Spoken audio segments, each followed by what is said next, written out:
Well, thank you so much for joining us today for our first virtual session for the Washoe County Supportive Housing Learning Collaborative. Our awesome colleagues, Hetty and JD, are going to lead the presentation today about LIHTC. And this is a lot of information and super technical, so I'm recording the session and we'll send out the slides and some other information afterwards. And then there'll be time for questions. If you think of questions along the way, put your questions in the chat and I'll type this in the chat too for people who are logging in. And then we'll stop and ask for questions, but that way we have them written down so they don't get lost. Does anybody have any questions to start before we get started? All right, well, feel free to put your questions in the chat, message me if you're having any trouble, but otherwise, since we just have an hour, I'll go ahead and let JD get started and share his screen and we'll go ahead. Hey all, appreciate y'all jumping on. I do want to preface, so this is LIHTC 101, Low Income Housing Tax Credits 101, and it's very much a 101.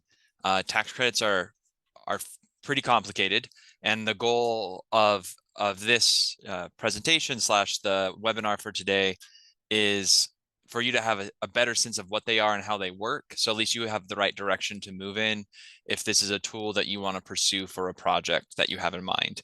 I will say low-income housing tax credits help finance and build the vast majority of subsidized affordable housing in the country. I probably 90% or more of most of the low-income housing we see in the country are built with the use of tax credits. It's because they're readily available on an annual basis, right? So if you're a developer who wants to continually develop new projects and manage projects in the long term, it's a resource that you want to tap into versus spending a lot of time trying to get private donors or grants kind of on a one-off basis. So it is a tool that is in any affordable housing developer's toolbox, and especially so for permanent supportive housing. So I'm going to go ahead and share my screen and then we'll go from there. Danny, can I just mention one thing I just thought of real quick is that our state qualified allocation plan, our QAP, when you hear people talk about the QAP, that is what determines kind of the eligibility criteria for LIHTC, and they are revising that for the 2024 applications. And there's a meeting coming up in October to talk about those revisions and advocate. And so I will be sure and send that information out after in the follow-up with all the resources in case any of you would like to join that. It's an open public meeting the division holds. Awesome. Thanks for the shout out, Joanna.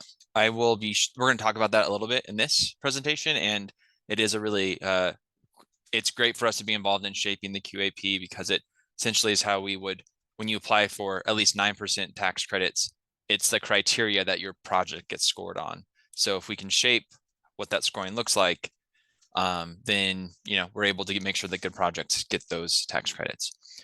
So I'm gonna go ahead and share my screen and we'll go from there.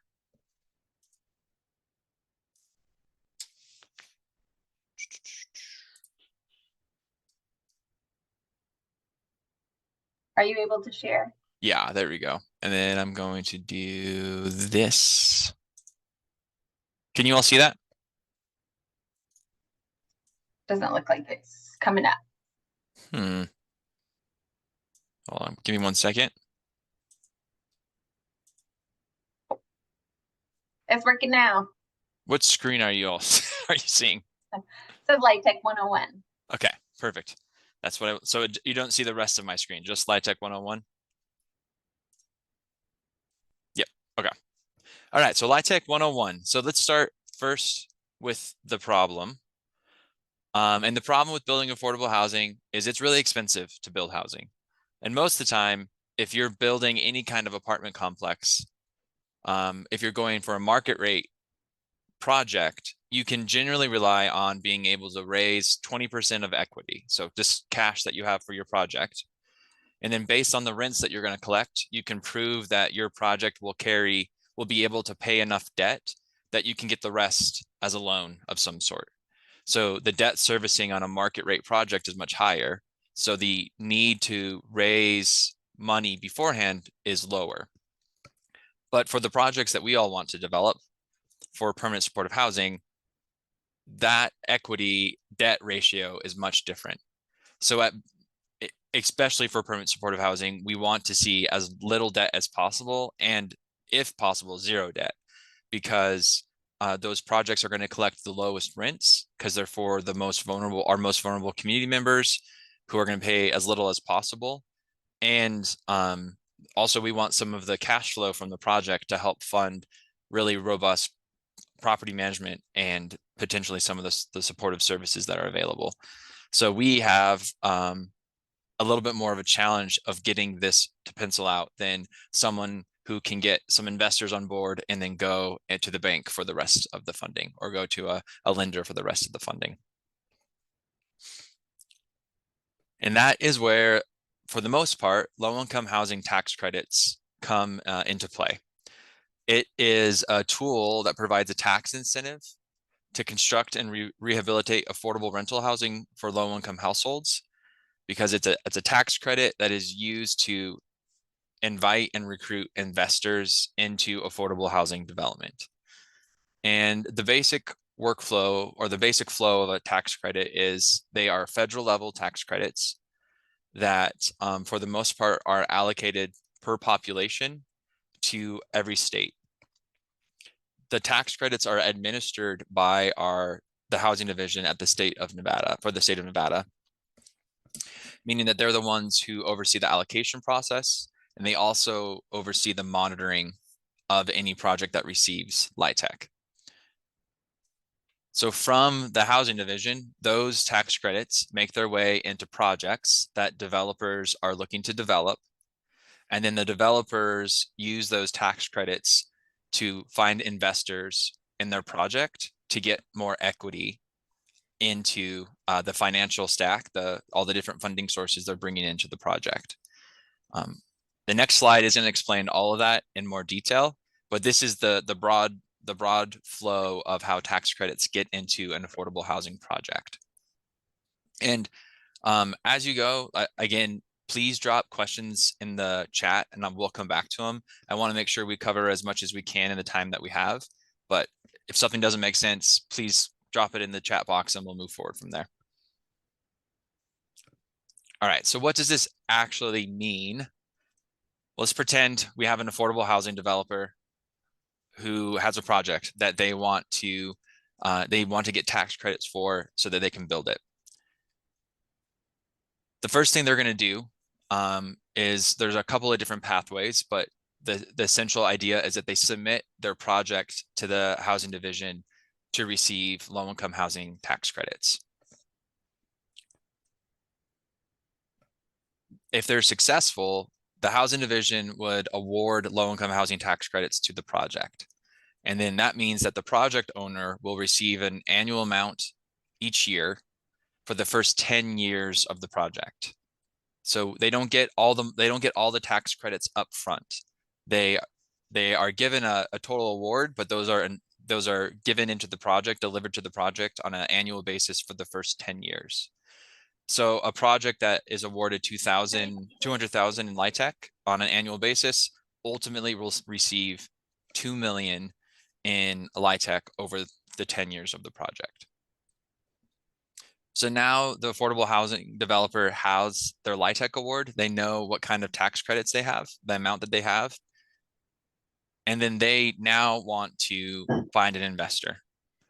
So they go and they recruit, find an investor, and then they form a partnership.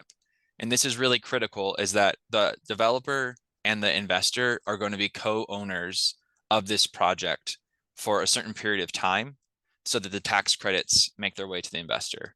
So this isn't just go and get money and then go about your way. This is a partnership that is formed in order for the investor to get all the tax credits and for the equity, the capital, the cash that is needed by the developer to be delivered into the project. So the investor and the developer, they actually negotiate an amount of equity per tax credit to be invested.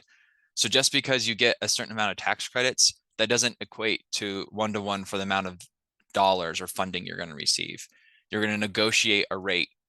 And for example, the investor might say, hey, I will buy your tax credits for 88 cents on the dollar. Part of that is because they don't get all those tax credits up front. So they're doing some math around the depreciation and the kind of present value versus future value of money. They're saying, I'm going to get $2 million eventually, but not right now. So I'm not going to give you $2 million right now. I'm going to give you this amount of money, and then I'll get those tax credits over time.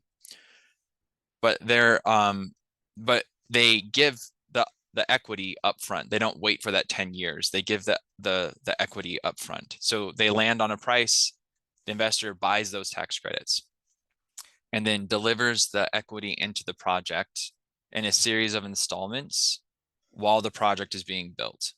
So sometimes that's usually a certain amount up front when the project has all of their money together and it quote unquote closes. And then through different phases of construction as they reach 50% completion, as they reach full lease up, like these kind of milestones that are built in so that they know the project's going to be successful and it's going to rent to the low income tenants that it's targeting, and that money is brought in.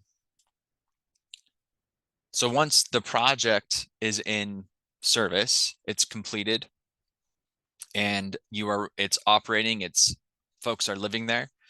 The investor and the developer / operator, if the developer is also the same entity that is now managing the property, they are members of a kind of a separately formed ownership entity that actually owns the property. So that's how they're co-owners of the property.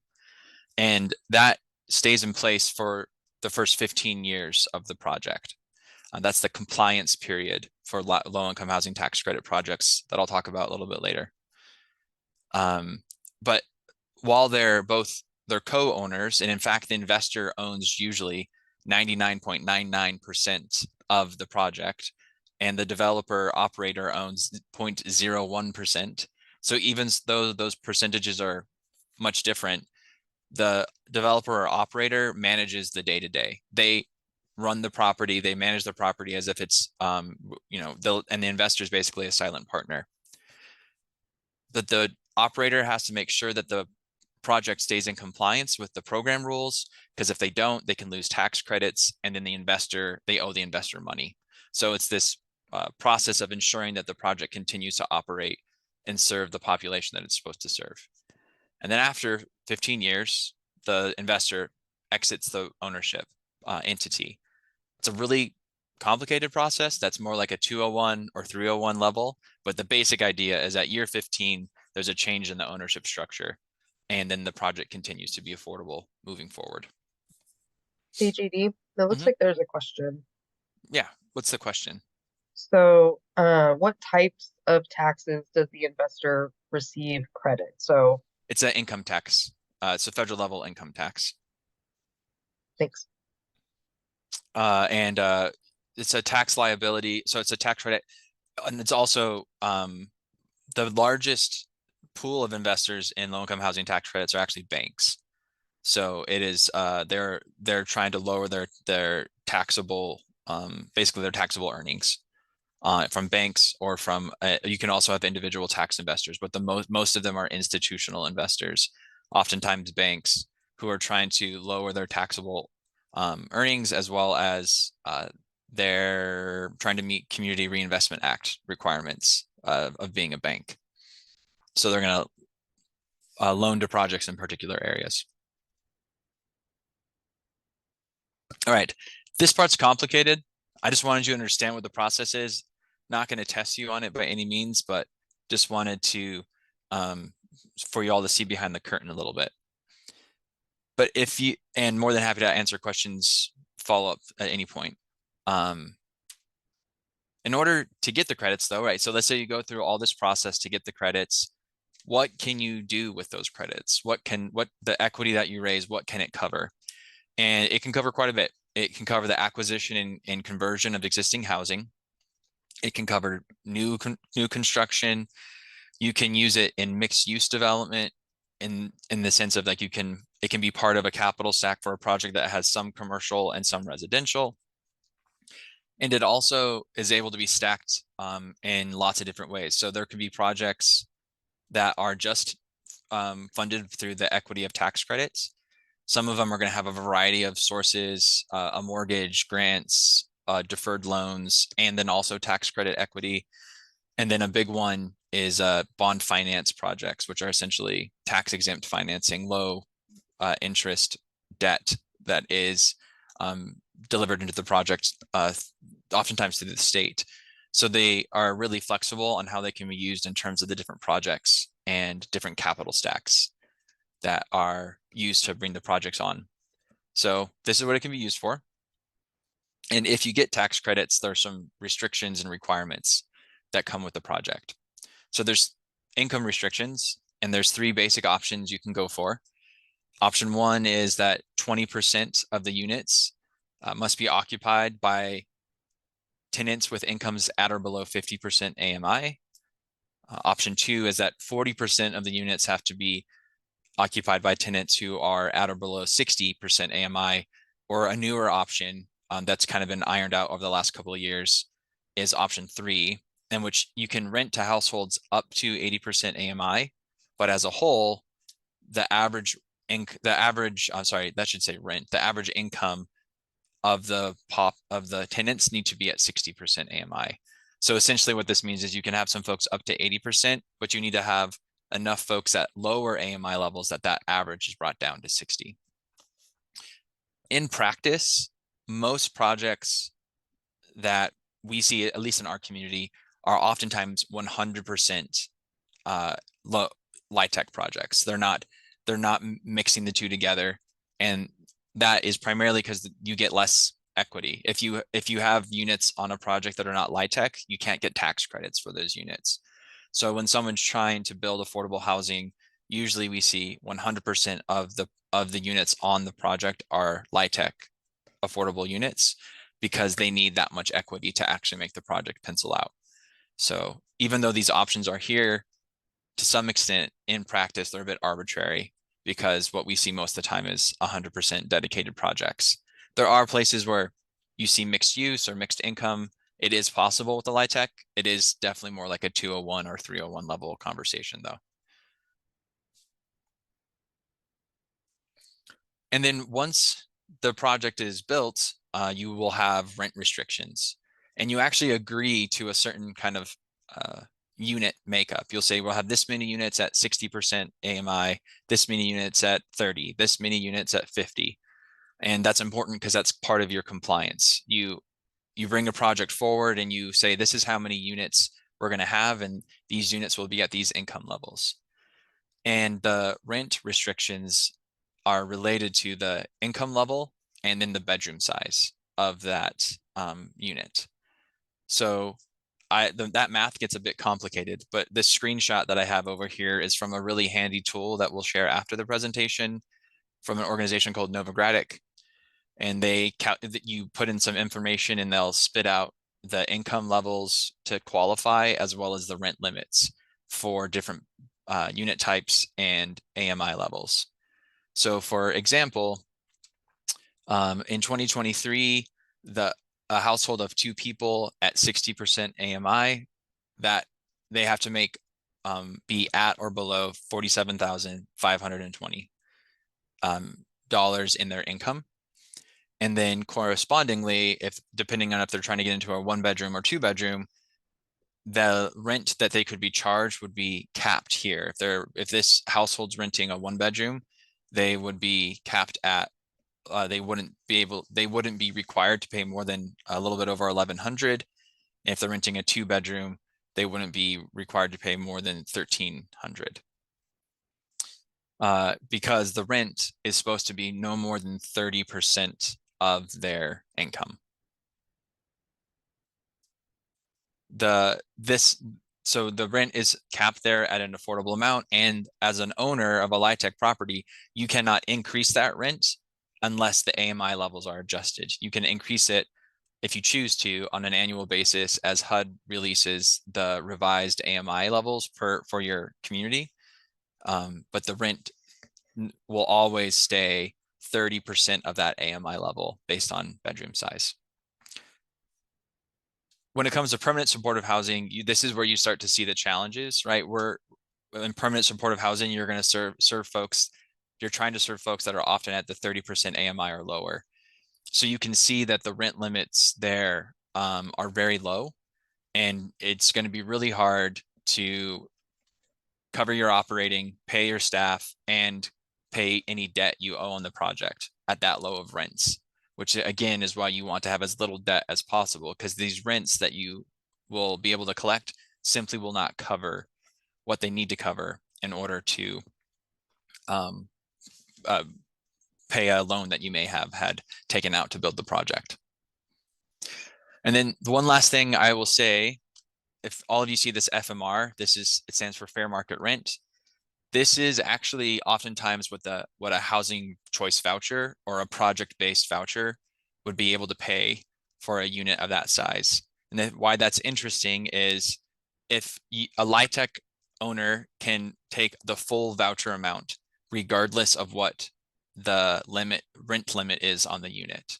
So oftentimes what you'll see is 30% AMI units and we'll talk about project-based vouchers later, but essentially how they're able to say that this unit is dedicated to 30% AMI is that they have a voucher attached to it. So while the household qualifies for the 30% AMI, they have a voucher that's actually helping them collect $1,200 a month versus $500 a month.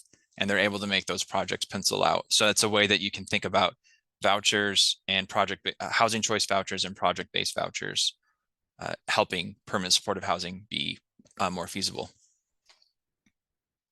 And we'll have a whole deep dive on vouchers later, so hold off on the questions. And then finally, there is compliance. Oftentimes, it's standard now in Nevada. It wasn't always, but it is now, that if you receive low-income housing tax credits, you are committing to at least a 30-year affordability period. There's also a 15-year compliance period in which you are being monitored and doing annual reporting to the housing division. And they are doing a site visit where they're looking at tenant files, and you are providing information to ensure that you are maintaining the affordability that you committed to, that the unit mix that you committed to, the set-asides that you have are still in place, that you have proper practices in place to screen for household eligibility, and that your leasing practices are both meeting fair housing standards, but are also, there's some additional requirements in terms of how long someone can be on a wait list, other things like this that come into receiving a LIHTC. And this is really critical because if your project is found to be out of compliance, the division could give you less tax credits for that year because some of them were taken back because you were out of compliance.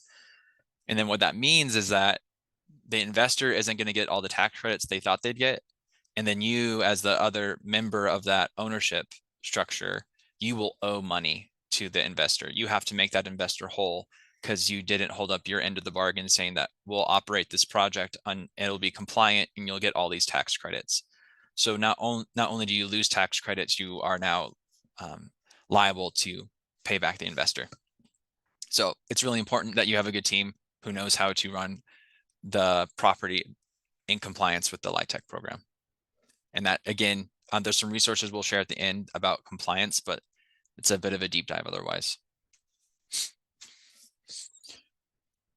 There are two types of low-income housing tax credits. We have what we call 4% LIHTC and 9% LIHTC. And we're going to talk about the differences a little bit more further along. But basically, 4% LIHTC is oftentimes, it can be used for new construction and rehab. It can be used to acquire existing buildings, but not land. LIHTC can never, the equity from LIHTC, you never get equity to acquire land. It's a cost that, as we'll talk about, is an ineligible cost. So if you are acquiring an existing property and are going to rehab it, you can get tax credits for the acquisition of the buildings, but not the land that the buildings stand on. 4% LIHTC usually provides about 30% of the total equity needed for a project. And then here's a bit, again, another 201 level thing, but these are non-competitive because the way you get 4% tax credits is by receiving a certain amount of tax exempt financing into the project, which is like private activity bonds. There's some HUD funds as well, or HUD financing that qualifies for this. But you don't go and apply directly to the housing division for the 4% credits. You work with them on receiving tax exempt financing often, and that is the most common route to get 4% tax credits. 4% tax credits are often used on much bigger projects because they don't provide as much equity, meaning that there's going to be more debt in the project. So there has to be higher rents and there has to be more income coming into the project. So you're going to see it on larger scale affordable housing projects, like a 200 unit project where the majority of the units are at 60% AMI. You're not going to see it in smaller permanent supportive housing projects where there's lower rents and a smaller amount of units. What you're going to see most often for permanent supportive housing is 9% LIHTC, 9% tax credits. This can be used for new construction and rehab, but you cannot use it for acquisition. You don't get 9% credits for acquiring land or buildings, but it provides much more equity. So it usually provides around 70% of the equity needed to build a project. So you're already moving, it gives you a lot of equity and decreases the debt substantially that you would need on a project, if any at all. It is competitive though. These you apply directly to the housing division for, and it's an annual application. And this is where the QAP that Joanna was talking about earlier comes into play, because the application process, the scoring criteria is laid out in the annual qualified allocation plan, in which it gives certain points for certain kinds of projects. And oftentimes you're going to get more points if you are going to serve lower income households. You're going to get more points for a variety of things, which is why it's really important to be familiar with the QAP so you know if your project's going to score well or not.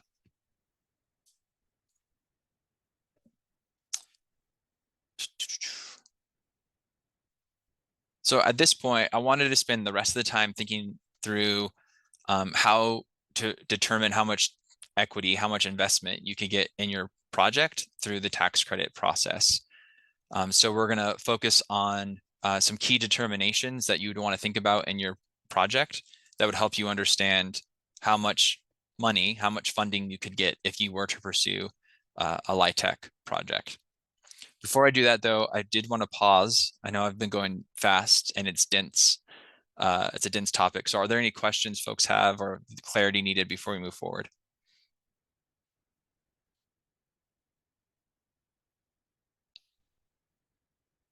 Okay. All right, so you need to know 4 basic things to figure out how much money you can get through the tax credit process. 1, you have to determine your project's eligible basis, which is what are my costs, project costs that I can use, that I can get tax credits for. Remember, like I said, there are some things that are eligible and there are some project costs that are not eligible. So you have to know how much is eligible. You then want to know some other considerations of the percentage of, is it residential? So LIHTC cannot be used for non-residential. You don't get credits for non-residential buildings, commercial spaces. It can be brought into a project in which that's happening. You just won't get tax credits for those uses. You also want to know, is it fully affordable, 100% affordable, or is there a mixed income? Because again, it can only be used for the low income, rent limited units that you are producing. And then also, there are ways that you can boost your basis. You can get more tax credits. And that is, are you building in what is called a qualified census tract, or what HUD calls a difficult to develop area? And these are census tracts that either have a high proportion of folks living in poverty, or are census tracts where there is a low proportion of folks living in poverty, but it's really difficult to develop. And the idea is they want to incentivize the development of low-income housing in higher, quote unquote, higher opportunity areas as well. So if your project falls into one of these areas, and we'll provide a map later, you get a boost in determining your tax credits. You also want to know, is this a 4% or 9%? If you don't know that at this point, then you're not doing it right. But you would want to make sure that you're using the right percentage in your calculation. And you also want to know how many cents on the dollar the investor is going to give you for your tax credits. So eligible basis, you have eligible costs and ineligible costs. And for the most part, eligible costs tend to be the hard costs of a project. So things like construction, like how much it costs in terms of material and labor for construction and for rehab, the permitting process. If you have to take out a construction loan, you can count the interest and some of the fees that come with that, what it takes to design and engineer the project, performance bonds, some of the insurance requirements that might be in place for the construction process. Also things such as environmental assessment. Really key, you can count the developer fee in your eligible cost, how much of a fee the developer is being paid for building the project. You can also count your contingency and your any resident relocation costs. There are some limits on this that you'll find in the QAP. There are certain percentages. For example, you can't have more than 15%. Your developer fee can't be more than 15% of the project cost. So there's some limits that the housing division puts on this, but those in general can be your costs. And then on this side, the ineligible costs are things that you are still project costs. You still have to pay them. You still have to make sure it works. You just can't get tax credits for them, which is why you need to have other sources of funding in the project. The key things I wanted to focus on here are land acquisition. Land is expensive. It has to happen upfront, and it's really hard to get money to do it, which is why all developers should be thinking about getting a fee for their projects. A developer who defers all their fee or tries to build it without a fee will never have enough money to buy land for the next project. So there is a reason that developers make money, especially nonprofit mission-driven developers. They need to make sure they have funding and cash available to buy the land because there's limited sources to do that otherwise. And then the other thing I want to point out at the bottom there, tax credits and grants tend to not play well together. And that's because if you grant funding for a project, reduces the eligible basis and reduces the amount of tax credits you can get. So if you have the option between getting money as a grant versus as a deferred loan, I would always go with a deferred loan because then you don't reduce your eligible basis and you max out the amount of tax credits. And usually what happens with deferred loans, especially from public agencies, is they're going to be forgiven later. You'll never pay it back. It's going to function like a grant, but it is doesn't look like a grant when you're getting your tax credits.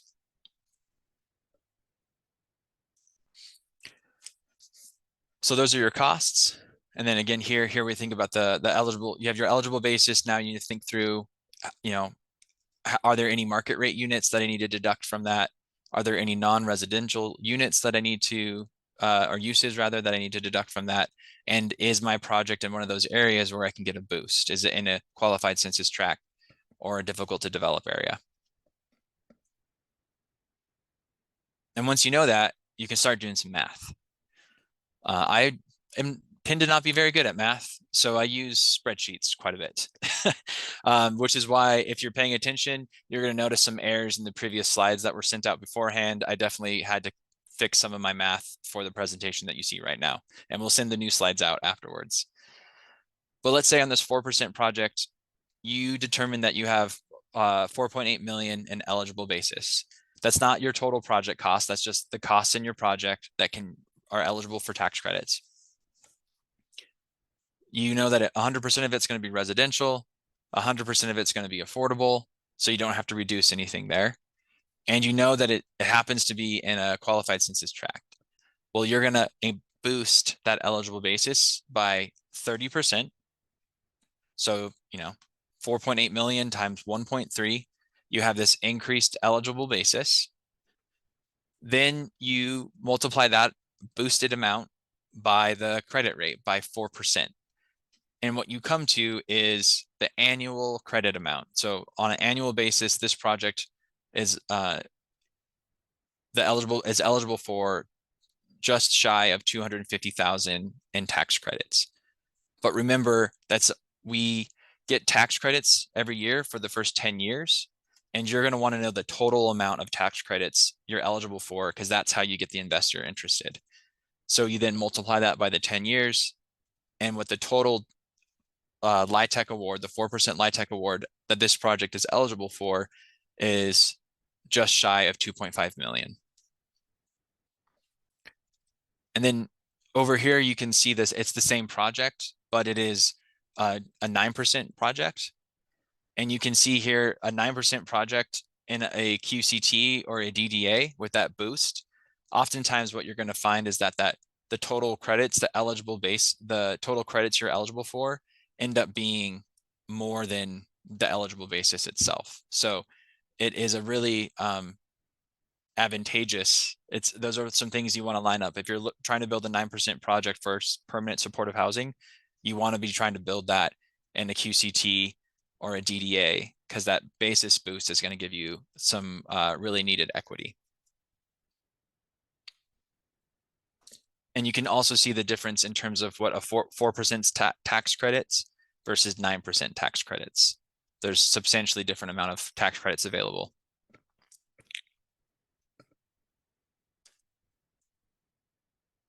And then the last piece, you want to know how much your investor is going to pay you for those tax credits. So the last thing you throw in is the investor rate. How many cents per dollar are they going to spend? So on this 4% project here, we know that the total tax credits available are 2,496,000. The investor is going to give you 88 cents per each one of those tax credits. And that means that the total amount of equity that they're going to invest in the project is just under 2.2 million. Whereas you go over here, you see the investor rate is the same, still 88 cents on the dollar, but it's with a much higher total credit amount because of the 9% tax credits. And the total amount of equity is just a little bit under 5 million that they will invest in the project to get those tax credits.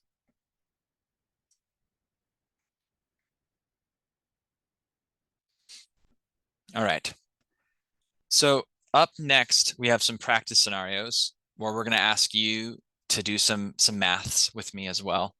You can do them poorly like I do. But before we jumped into that, I thought we could make sure that if there's any questions, we can ask for some clarity. And otherwise, I'll kick over to the next slides. So are there any questions at this point before we do some practicing on the LIHTC formula?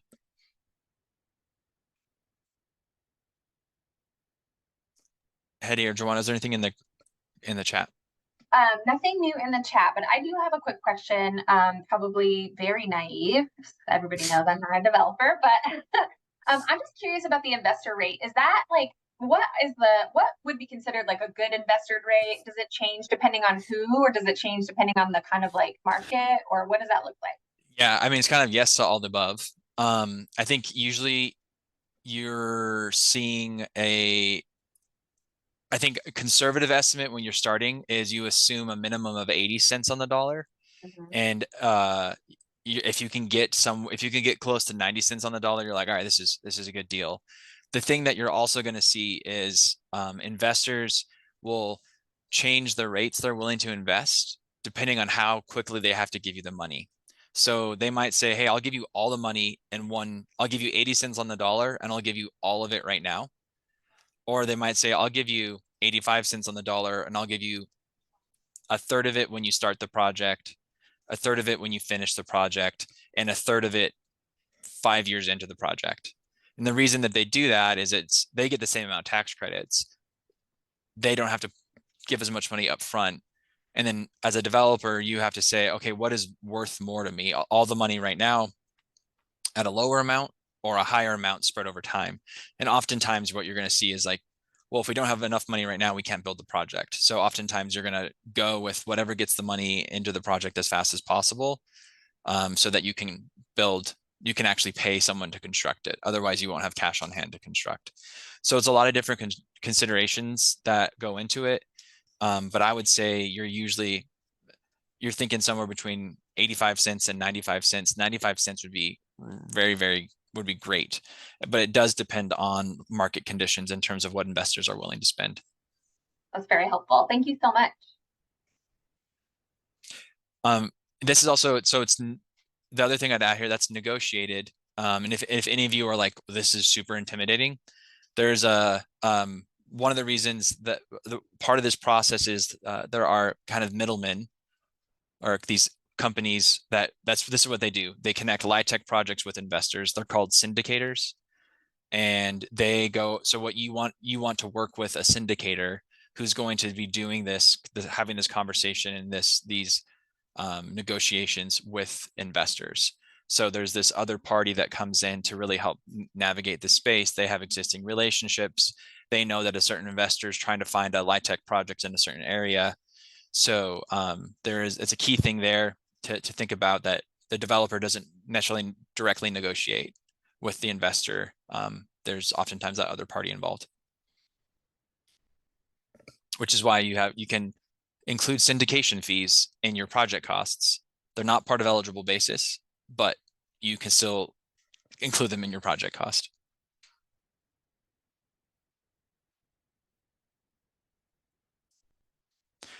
And the last thing I would say, not to be like a downer, 9% tax credits are incredibly competitive in our state. I think maybe a little bit over 4 million in tax credits, 9% tax credits available for the whole state every year. And that means that usually what we see in Northern Nevada is maybe one project a year will get 9% tax credits. And they might have applied multiple times. This might be like their third time they've put in for it, and they actually got it this time around. Being able to leverage multiple funding sources together is really critical on that. And it's also why things like the Washoe County's Low Income Housing Trust Fund and home funds are also really critical pieces of what it will take to build permanent supportive housing at the scale that we need it to and as often as we need it to. And we'll talk about that next month. We'll have hopefully we have a really great speaker coming in to talk about the other kind of financing and grants and debt that you have to consider for developing.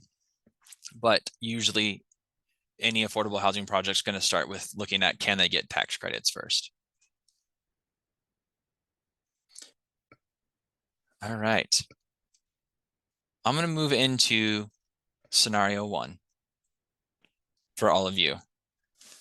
So on the left here under project costs, you have this is a project that's going to cost like almost $8 million to build.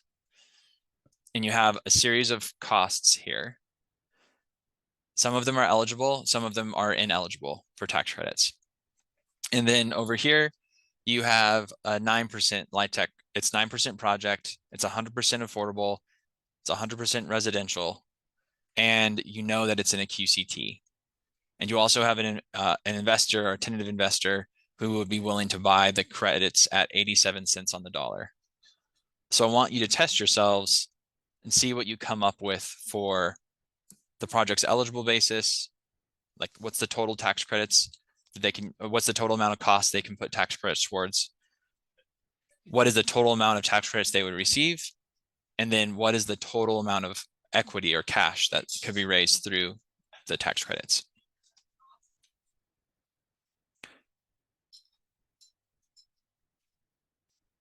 So I'll give us 5 minutes on the to do this one if needed. And maybe go ahead and raise your hand once you feel like you've got the answer.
All right, how's everyone doing? Still got a little bit more time. I'm trying to see if I see anyone with their hand up as they figured it out.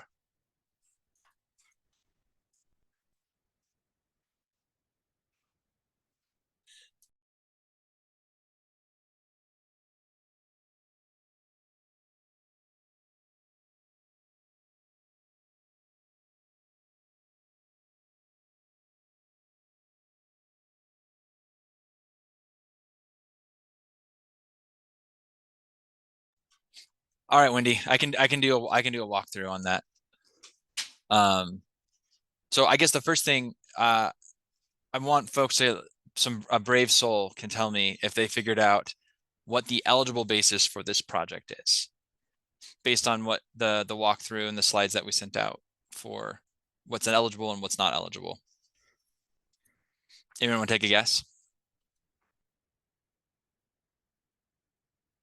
You can come off mute if it's easier.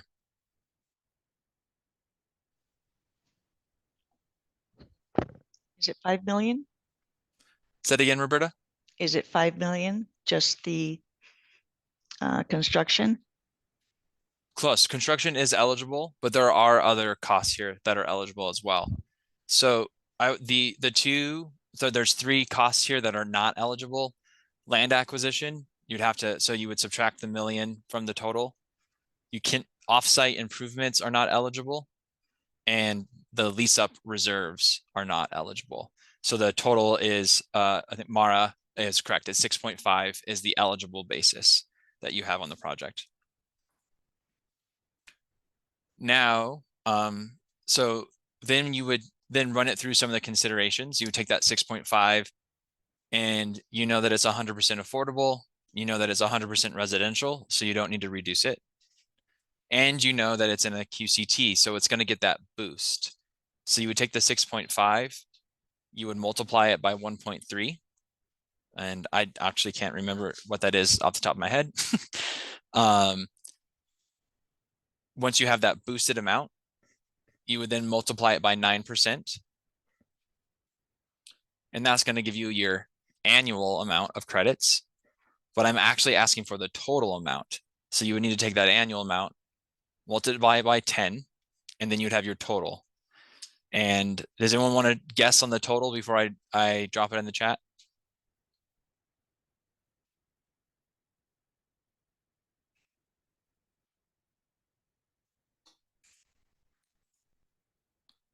Mara, you got the eligible basis right. I'm wondering if you got the total amount right as well. Yeah, I was thinking it was 7.605 million. Perfect. No? Nailed it. No, you got Okay, it. cool. That's the total tax credits available. And then the last thing that you'd have to do is look at how much the investor is willing to buy those tax credits for. So you would take that total tax credit of the 7.605, multiply it by 87 cents, and the total equity that you could raise with those tax credits is $6,616,350. Which is, if you compare that much equity compared to a project cost of $707,775,000, you've covered, you're with the boost there, you're looking at, almost 80% of your equity being covered, if not more. So you still have some gaps, but it is a much more realistic project with all that equity in it. All right, one more, just so you can flex your math muscles some more. And this is a different project. This is a much more expensive project, much more traditional scope of work in terms of a kind of a 4% LIHTC project where you're acquiring some existing affordable or existing housing and you're rehabbing it. So you're looking at a much larger scale. And I think for the purposes of you all have these slides, you'll have them so you can test your knowledge on this. But now that I'm seeing the time, I want to make sure we have some time to do a wrap up. So I'll walk through this real quick. Again, here, land acquisition is not eligible, so you'd have to take the 10 million off. Offsite's not eligible. Any reserves or marketing are not eligible. So once you take all those costs away, the eligible basis for this project is 39,250,000. And then in terms of we know that it's a 4% project, but critically, we know that 80% of it's affordable. So we have to reduce our eligible basis. We multiply that by 80% to get the reduced basis. We know that it's still 100% residential. We don't have to mess with that. It's not getting the boost, the upward boost, because it's not in a QCT. So if you take that eligible basis, multiply by 4%, the total tax credits available to the project after the full 10 years amount is a little bit over 12 million. It's 12,560,000. And then if you multiply that by 85 cents on the dollar, you would get $10,767,000. So it's still, that's a good chunk of change, but you can see that there's still a lot of gap to cover on the project. So which is why you're going to have to go get a loan, a large loan. It's why you're going to have to collect a lot more rent on this project, because there's going to be more debt on the project. And you can see why it makes sense for a project to be fully affordable, because you get more equity, and why you're looking for those qualified census tracts or difficult to develop areas, because that boost brings even more equity into it. So this, whereas scenario 1's like, oh, you could do that. Scenario 2 is like, we still probably need to be at the table thinking about if this project's possible or not. And with that, I will stop sharing my screen. I know that was a lot of information. We will follow up with some resources on like the QAP, Nevada Housing Division. We're also going to provide some additional resources from Novogradac. They're really kind of a leader when it comes to low-income housing tax credit financing. They actually have some great training. If you're interested, I went to their 101. They have a 1 day. Their 101 isn't an hour. It's an 8-hour training, and it's what they call LIHTC101. It's really helpful. It talks through this in a lot more detail. And then definitely, as Joanna noticed or mentioned in the chat, if you aren't registered for their annual conference coming up in a couple of weeks in Las Vegas, please go and do that, because there definitely will be some conversations related to tax credit and financing for affordable housing projects. Yeah. Do folks have questions or anything they want some clarity on?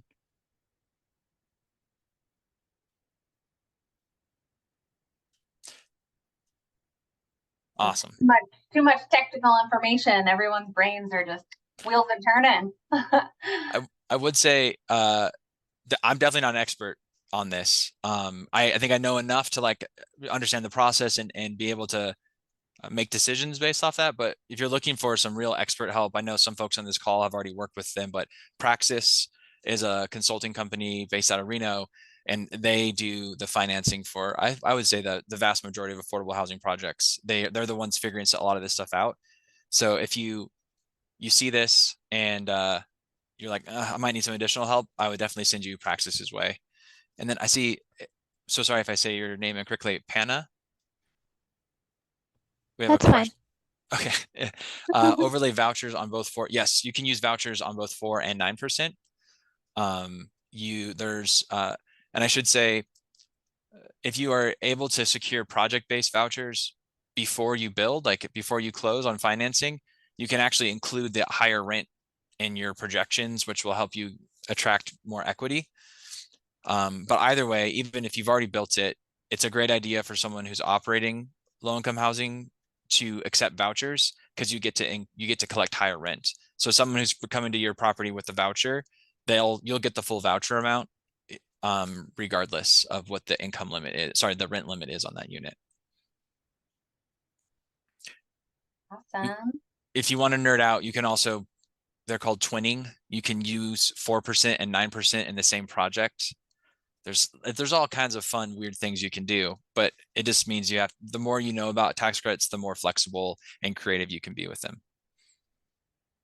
There's definitely going to be some resources for advanced training. I just want to reiterate that this supportive housing learning collaborative is really to support those of you who are already doing kind of supportive housing or affordable housing work into building capacity to do these kind of really specific housing interventions. And so for those of you who do have kind of projects in the pipeline or or maybe you're a services organization and you want to kind of shift into becoming an owner operator, just be sure and reach out to me if there's any way that the coalition or Elevate Nevada can help you specifically. So this is really meant to be us learning together, and we'll be going through kind of the process from start to finish of developing in these trainings. But you know, it's going to take to become a developer, especially for those of you who are already developing, you know, it's like actually a really long technical process. And so you know, we want to help you wherever you are at. So if you have specific suggestions, or there's advanced training that you know you would like to attend, and I can help find support for that, or find training that will help you, just keep me posted. Let's stay in close contact. Thanks all. We'll make sure to send those resources and the updated slides out, and please don't hesitate to reach out if you have further questions. Yes, thanks for coming. I'm really excited to see you all next month at the conference, or next month at our next session in October.